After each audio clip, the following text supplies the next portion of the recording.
solemnly swear or affirm the testimony you're about to give to be the truth, the whole truth, and nothing but the truth? Yes. Have a seat.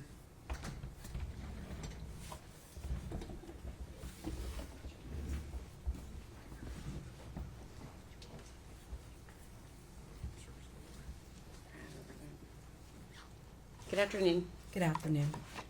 Are you ready for us to start your honor? Yes. Okay. Can you spell your first and last name for the jury, please? My first name is Matrina, Matrina. Last name is Schmidt, Schmidt. Okay. And where are you currently employed? Brevard County in Florida. Okay. And what is your official title there? I'm an associate medical examiner. Okay. And how long have you been there? March of 2023. Okay. And until present, I'm assuming? Yes. Yes. Okay. And can you give us a background of your education, please? I have a bachelor's in biology. Got it at Aquinas College in Grand Rapids, Michigan, 4 years. Then I went to medical school at Medical College of Ohio in Toledo, Ohio for 4 years. Then I did a residency in anatomic and clinical pathology at West Virginia University Department of Pathology. I did that for 4 years. I did a 1-year fellowship in forensic pathology at Bexar County Medical Examiner's Office in San Antonio, Texas. I returned to West Virginia and did another year of residency, and then I started practicing as a medical examiner. Okay. And where did you first start practicing as a medical examiner? West Virginia. Okay. And where are you licensed? Which states are you licensed to practice medicine in currently? West Virginia, California, Tennessee, Hawaii, and Florida. Okay. And so that would go to say that in 2020, were you also licensed to practice medicine in the state of Tennessee? Yes. Okay. And are you board certified in the field of forensic pathology? Yes. Okay. Do you maintain memberships in any medically related societies? Yes. Okay. Can you, have you published any scholarly materials in the field of forensic pathology? No. Okay. And you stated that you're currently employed as a forensic pathologist, correct? Yes. Okay. Can you tell the jury what you do as a forensic pathologist? I perform medical legal autopsies to determine the cause and the manner of death. Okay. Have you previously been qualified as an expert in the field of pathology and in your role as a forensic pathologist? Yes. Have you been so qualified here in the state of Tennessee? Yes. Okay. Your Honor, at this time we would ask to qualify Dr. Schmidt as an expert in the field of forensic pathology. No objection. Should be declared to be an expert in the field of forensic pathology. Dr. Schmidt, where were you employed in March of 2020?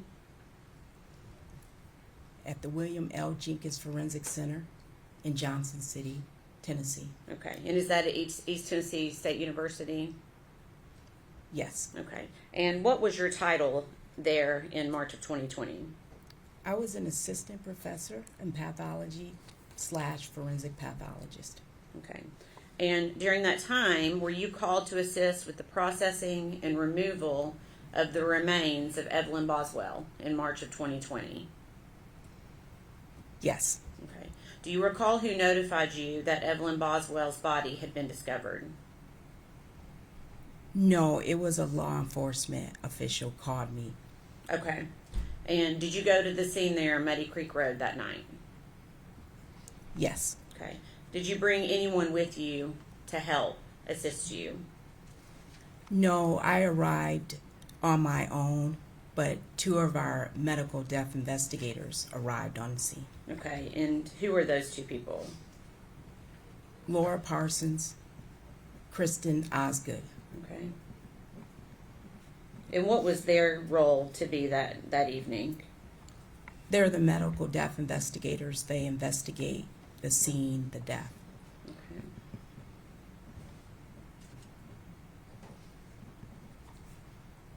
And was law enforcement present when you arrived that evening?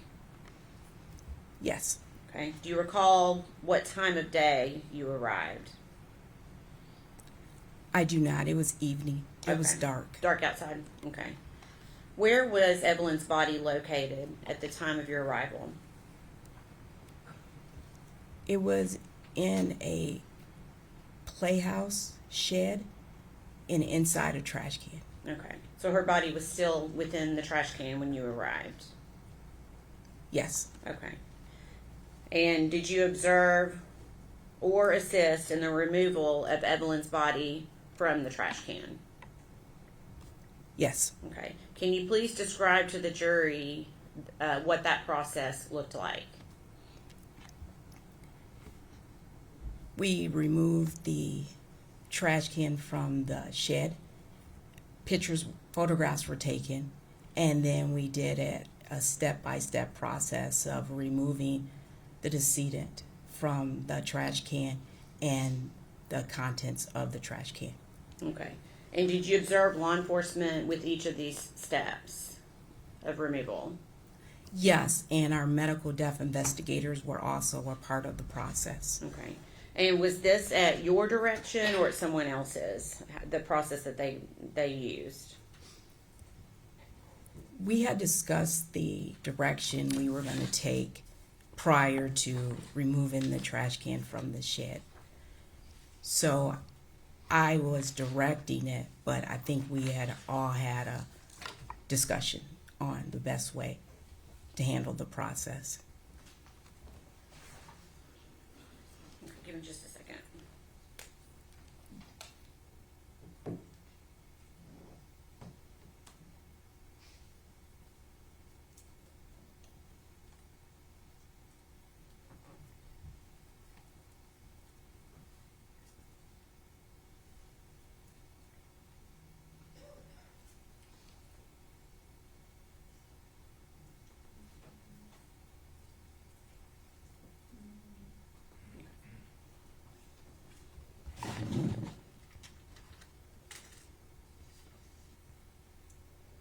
Can you tell the jury what steps you took to ensure that the scene and Evelyn's body was maintained as secure as possible?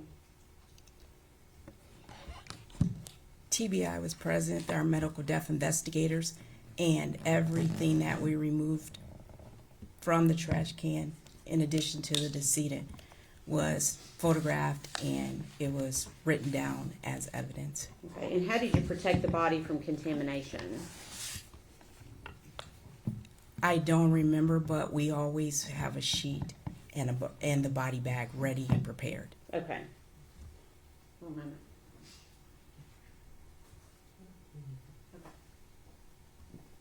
Can I please see?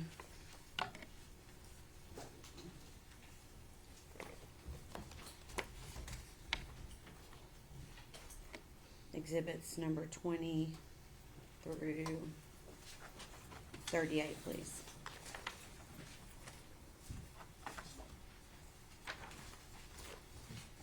Thank you.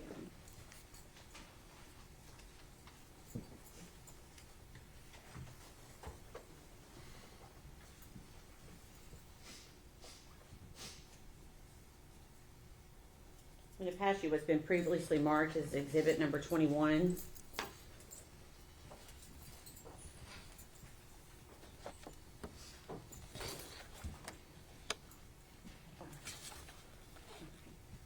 Does that help refresh your memory on how the body was placed at the time that at the time Evelyn was removed from the trash can? Yes. Okay. Can you describe to the jury what you recall about how her body was protected from contamination? The body bag was placed on top of, looks like paper, and then she was removed from the trash can directly into the clean body bag. Okay. All right. We could pass that back. I'm just going to show it to the jury quickly so the jury can see what we are referencing. It's been previously marked as exhibit number 21. Is this what you were referring to with the butcher paper and the body bag? Yes. Okay. I'll keep these here just in case. Okay. So at some point, Evelyn's body was going to be transported to a different location, I'm assuming. Is that right? Yes. Okay. And where was her body transported? The Forensic Center in Johnson City. Okay. And are you the individual that performed the autopsy on Evelyn Boswell? Yes. Okay. And was that also performed at the same location in Johnson City? Yes. Okay.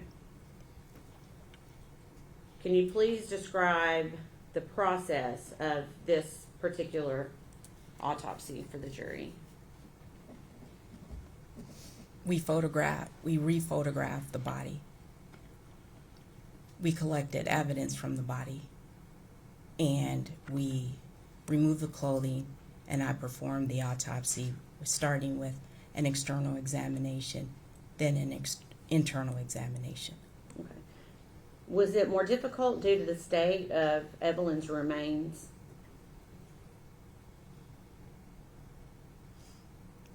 I don't understand Okay, the let me question. ask it in a different way. Does decomposition of a body impact your ability to perform certain things during an autopsy? It can, Okay. yes.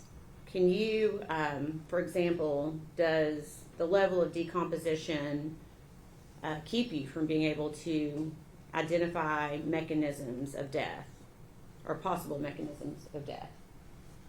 It can, yes. Can you describe how?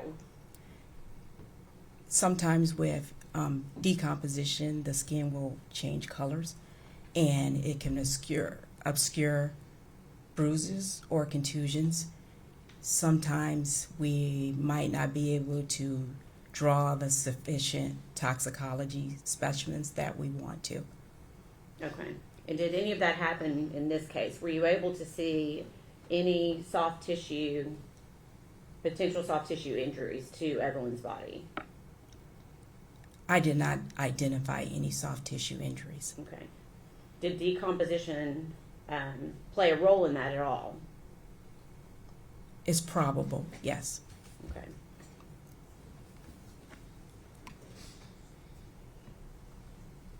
I know you stated in your report that there were leaves in Evelyn's hair. Is that correct? Yes, Okay. And you were also at the scene. Did you observe leaves at the scene that night? yes, there were numerous leaves inside the shed playhouse. Okay.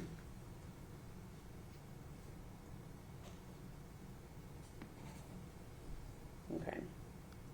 So I'm assuming when you conduct an autopsy, it's not just the body itself that's helping you make your determination. Is that a fair statement? That's correct. Okay.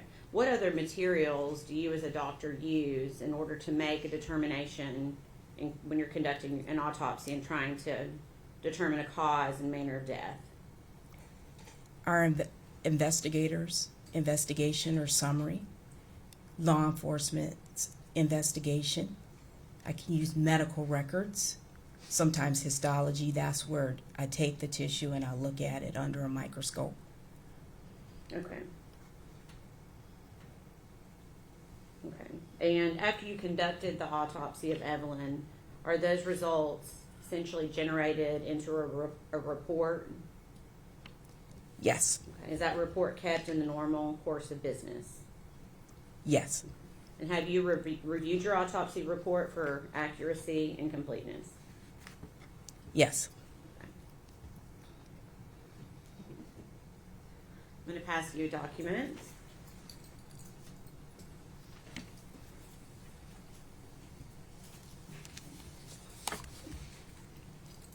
I'm going to give you a second to look and see if you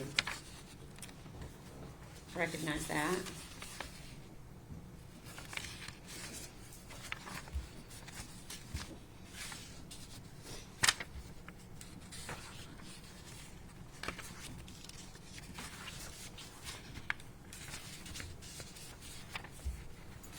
I'm going to see if the machine is missing.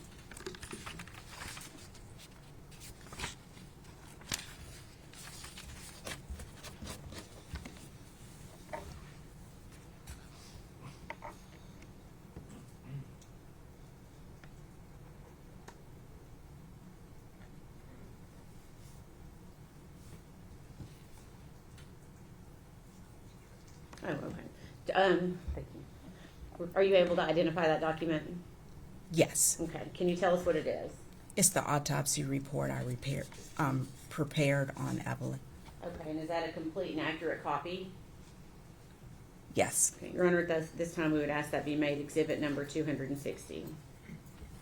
No objection. Full exhibit 260.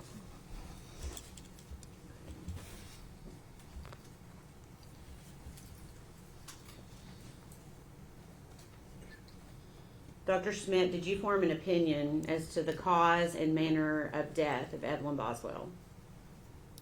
Yes. Okay. What is your opinion? The cause of death, homicidal violence. Okay.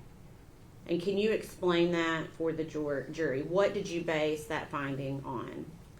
I based it on the autopsy findings, the investigative summary, the investigators that went to the scene, and law enforcement investigation. Okay. Hypothetically, if Evelyn was alive when she was placed in the trash can, is positional asphyxiation likely? Yes. Okay. Can you tell the jury what positional asphyxiation is? It's your body's in a position that compromises your breathing.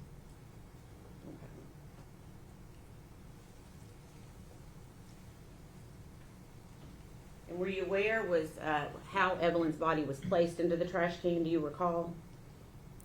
Yes. Okay. And when you say positional, are you referencing the fact that she was upside down? Yes, the body was in the trash can upside down. Okay. I'm going to show you what's been pre-marked as exhibit number 34. Pre-admitted as exhibit number 34.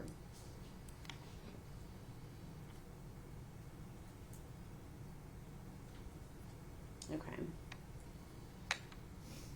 Okay. So hypothetically, if a blanket is pulled up over the face of a child who's then placed into a trash can upside down, could the blanket itself cause some type of asphyxiation?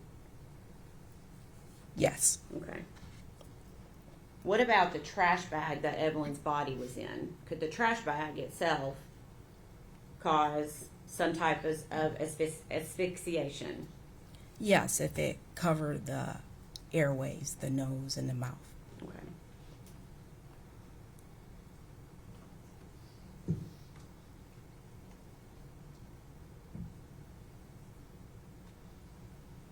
How many autopsies have you conducted over the course of your career, just approximately?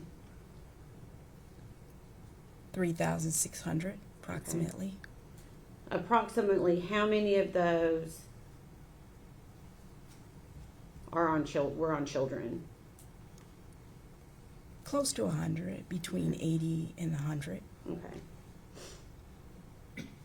Have you conducted autopsies on children that have resulted from, that you determined to result from natural causes?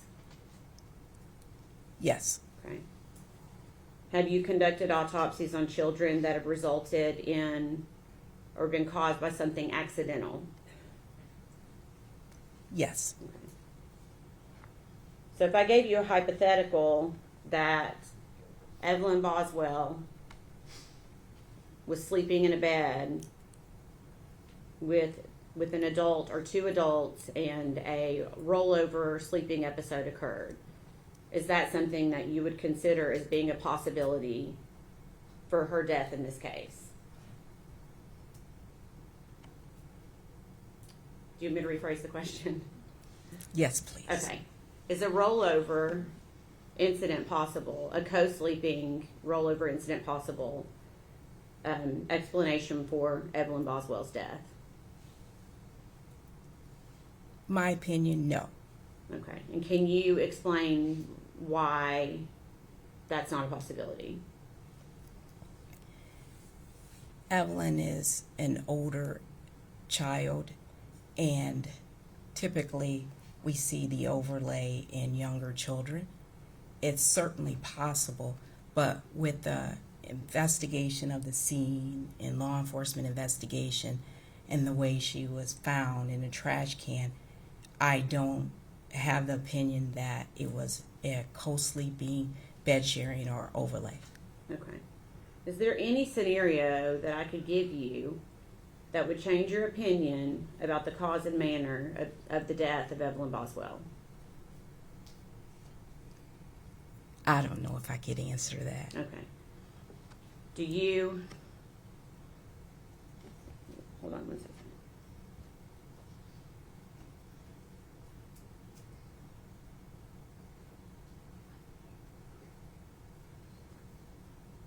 Let me ask it a different way. Anything about the autopsy, as well as the other things that you had said that you used to come to your conclusion, that led you to believe that Evelyn Boswell died from natural causes?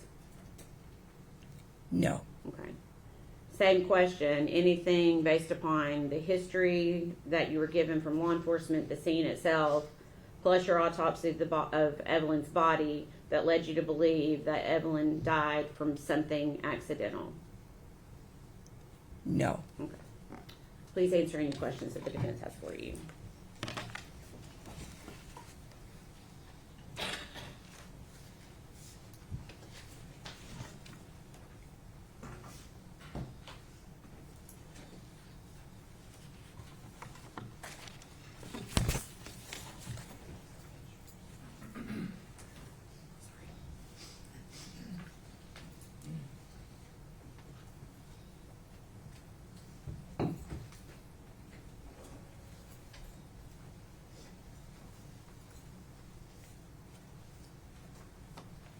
I approach the court reporter, Judge.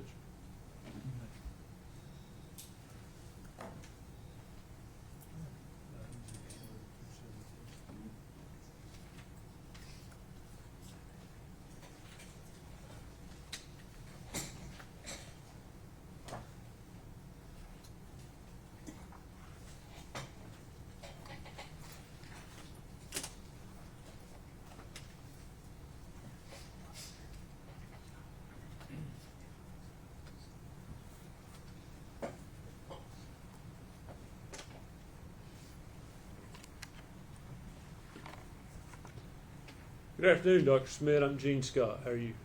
Good afternoon. I'm good. Thank you. I think we've met once before. It's good to see you again. I do have some questions about your report and your conclusions. And I guess I'd like to know what you relied on in forming your report. You talked about the investigations of law enforcement. Obviously, you did an autopsy on the body. Did you go through Evelyn's medical records, the OB records from when her mom was pregnant with her, and her pediatrician records? I routinely go through the medical records. I remember going through the pediatric records, but I don't remember the OB/GYN, but I might have went through them. Do you think it would have been helpful to have done that? Yes, I always review the medical records on Okay. children.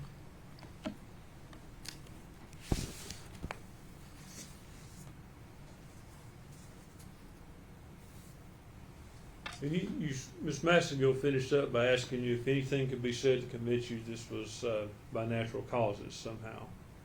And it's your opinion it could not be, I assume. Based on my autopsy examination, no. Let's talk about your autopsy examination.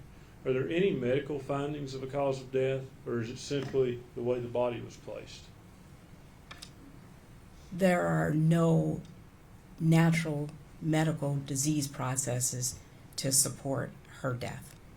Yet there are no medical bases for her death based on your autopsy, are there? For instance, give me a hypothetical. If the child were found laying on a table as opposed to in a trash can, would anything have changed about the findings you found in your autopsy report about her medical conditions?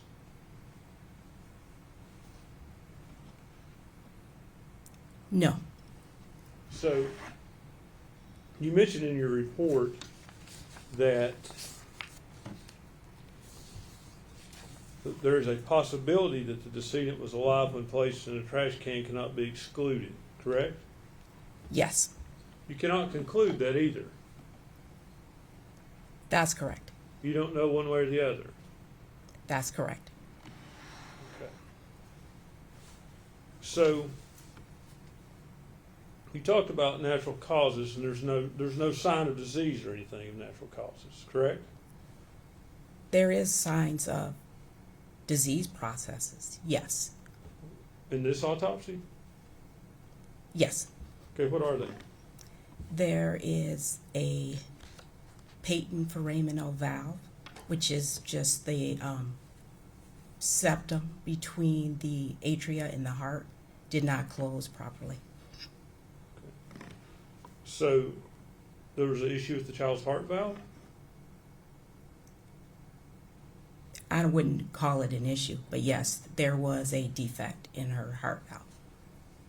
I would think a defect, whether you take issue with the word issue or not, it is a defect. It's not good. I don't know how to define good. I'm sorry. Is a defect in one's heart healthy? No. Could that defect have led to the child's death? Is that possible? It's a possibility. You can't rule it out in this case, can you? Based on the findings of the histological examination, looking at it under the microscope, I didn't see any changes in the heart. The decedent in the medical records had no symptoms. Normally it closes around age 4 or 5, and they're not symptomatic. They can be symptomatic, but it's usually documented. So you cannot rule out that as a cause of death. I think I ruled it out as a cause of death. How? She did not have any symptoms or signs of there being trouble with her heart. Is that not something that could come on instantly with your heart? Yes. So how do you rule out that that didn't happen? There were no changes to that show the effect of that. It's common to see it. How did you rule out sudden infant death syndrome? Sudden infant death syndrome is a diagnosis of exclusion. If you're found in the manner that the decedent was, upside down in the trash can, it's not sudden infant death syndrome. You can't say that, doctor. If the child died of sudden infant death syndrome and then was placed in the trash can, that is possible, isn't it?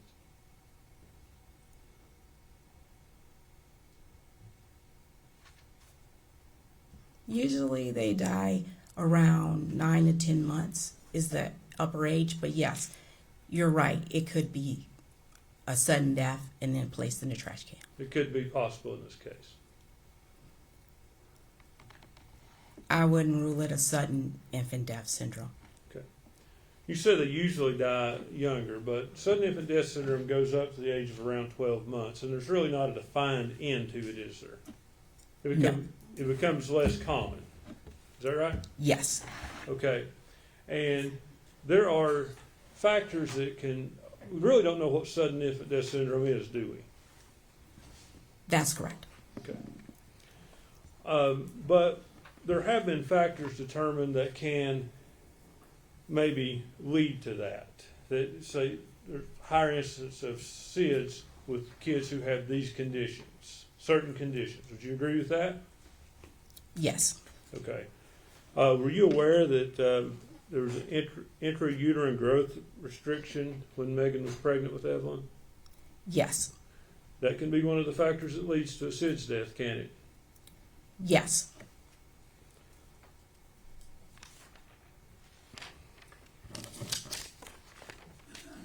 Were you also aware that as of her 10-4 visit, Evelyn suffered from acute pharyngitis? I reviewed the records, but I can't remember everything that was in the records. I reviewed the records. Would it help you to see the records? Sure.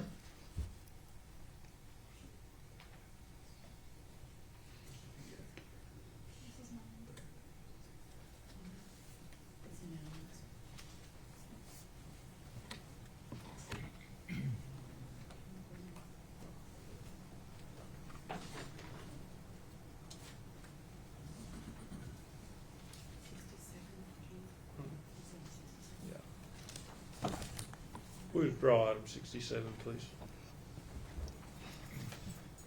Okay, may I show this to the witness?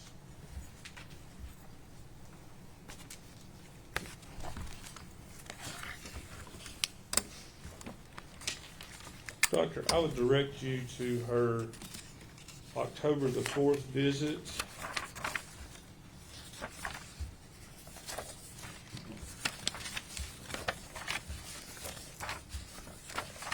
Page 37 and 38.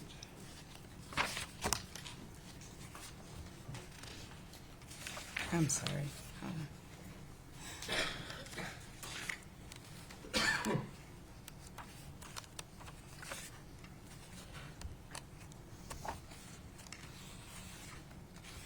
Is it towards the back? I'm sorry. Yeah, 37 of 38, if you look at the page numbers on the top. Oh, right-hand I corner. see. I'm sorry. It's hold on, clip. Okay. Child suffered from acute pharyngitis, is that correct? Yes. Okay.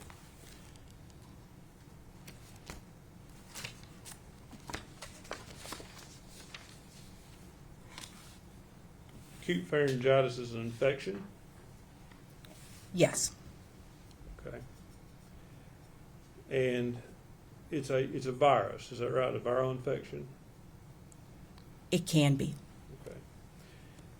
And that infection can progress toward the respiratory system, can it not? Yes. Viral pharyngitis itself can increase the risk of SIDS. Yes or no? Yes. I'm sorry. I sounded curt with you and I didn't mean to. I should have asked you a direct question. So please don't take offense at the yes or no. Child also suffered from gastroesophageal reflux. Is that correct? Yes. Okay. And what is that? It's when the food comes back up through the sphincter, because food goes through the esophagus into the stomach, and there's a sphincter that keeps it from coming back up into the esophagus and to go down, continue into the intestines for digestion, and it comes back up into the esophagus.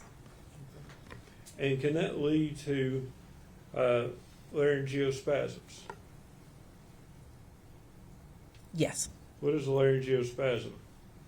This is where the muscle contracts.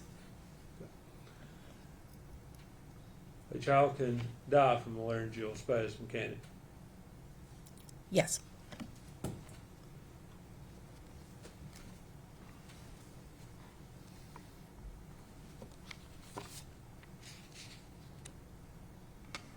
Child also suffered from ankyloglossia. I may not be saying that right, but you know what I mean? It sounded good. Yes. Okay. What is that? They call it tongue tie. Your lower frenulum is not long, it's short. And so they really can't poke their tongue out very far. The research shows that can lead to an increased cause of sudden infant death syndrome, doesn't it? I don't know.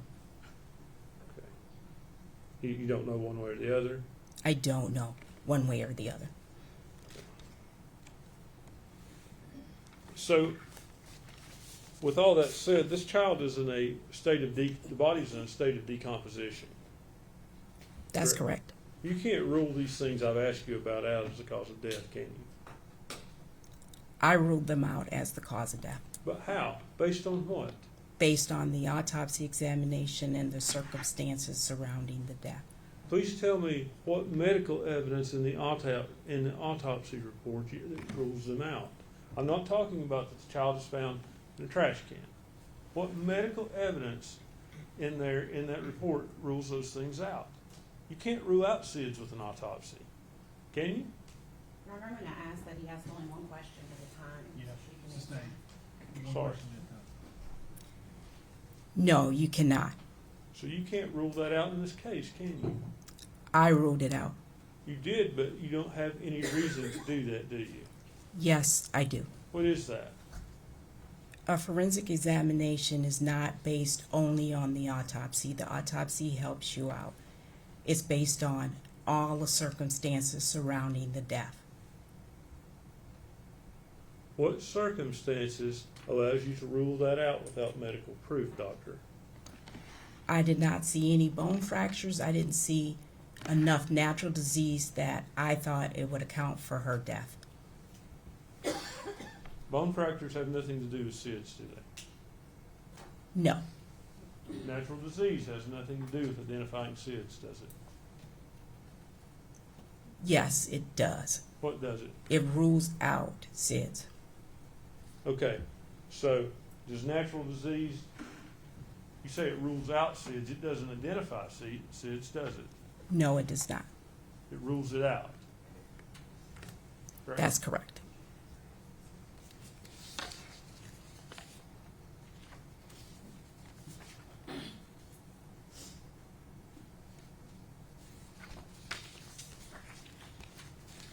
How did you rule out co-sleeping and being rolled on in the bed as a cause of death?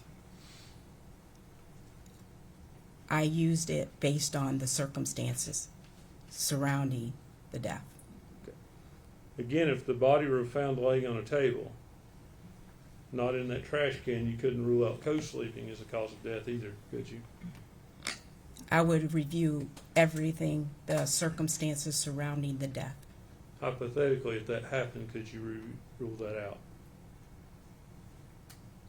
I would have to know why the baby was on the table. So it is possible that a child that size and that age could die from co-sleeping. Yes, it's possible.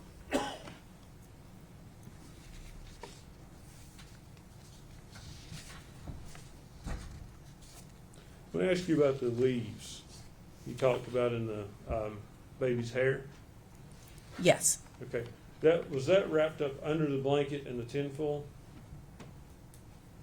yes, Okay, so you testified that there were leaves in the shed. yes, Are you saying inside of the shed? yes.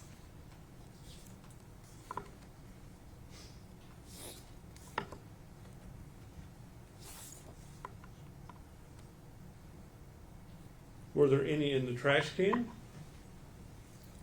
I don't remember that. I don't recall that. I'm sorry. Okay. So, But yes, I'm sorry. They were in her hair inside the trash can. I think I followed your logic there, but my question was more specific than that, doctor. There were leaves inside of Evelyn's hair, wrapped in a blanket, wrapped in tinfoil in the trash can, in a bag, correct? Yes, Other than that, were there other leaves in the trash can? I don't recall.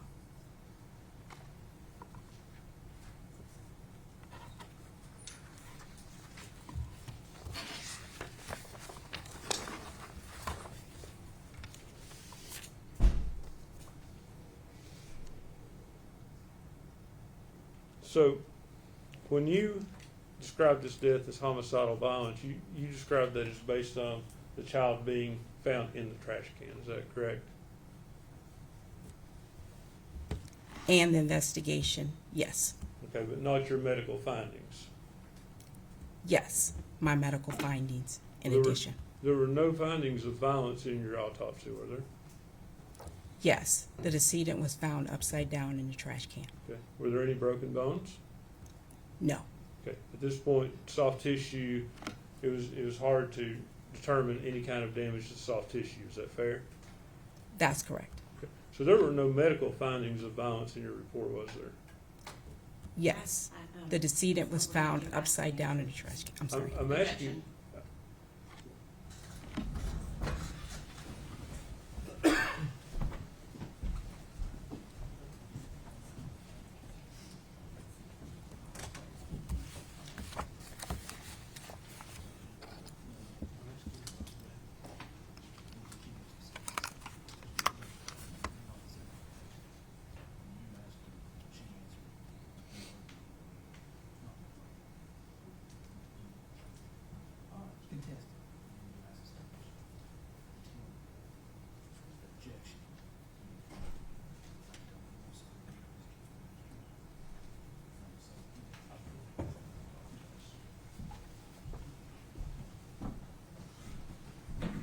Doctor, let's make sure we're on the same page.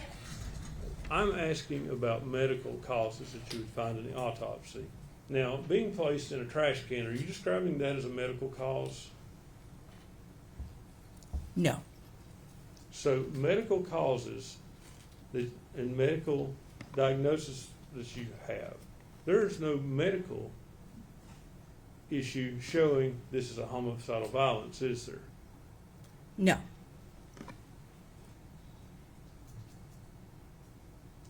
And you can't say that the child was dead or alive when it went in the trash can you? That's correct. Can I have just a minute, Judge? No.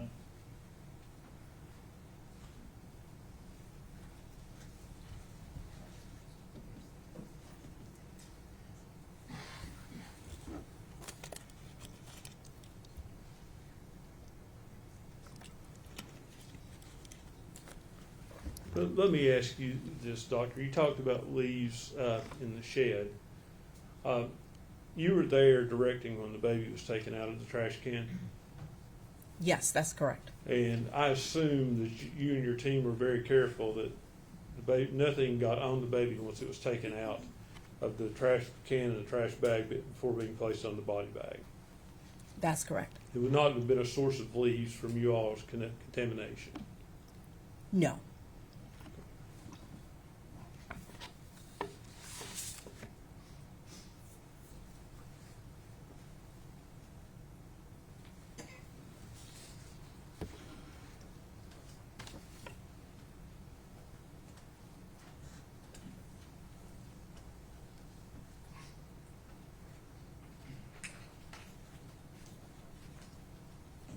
So, Doctor, based on your medical findings, not based on the baby being found in the trash can, but based on medical findings, is there anything to support abuse as a cause of her death? I'm sorry, you have to define abuse. Physical abuse? I still don't understand what you mean by that. Any broken bones? No. Objection, Your Honor. Well, I'm trying to.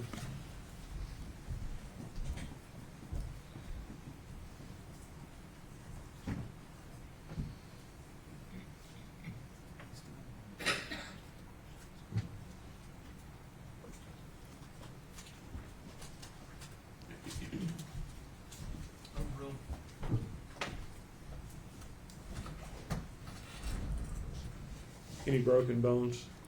No. Any signs of prior broken bones? No. Judge, that's all the questions I have.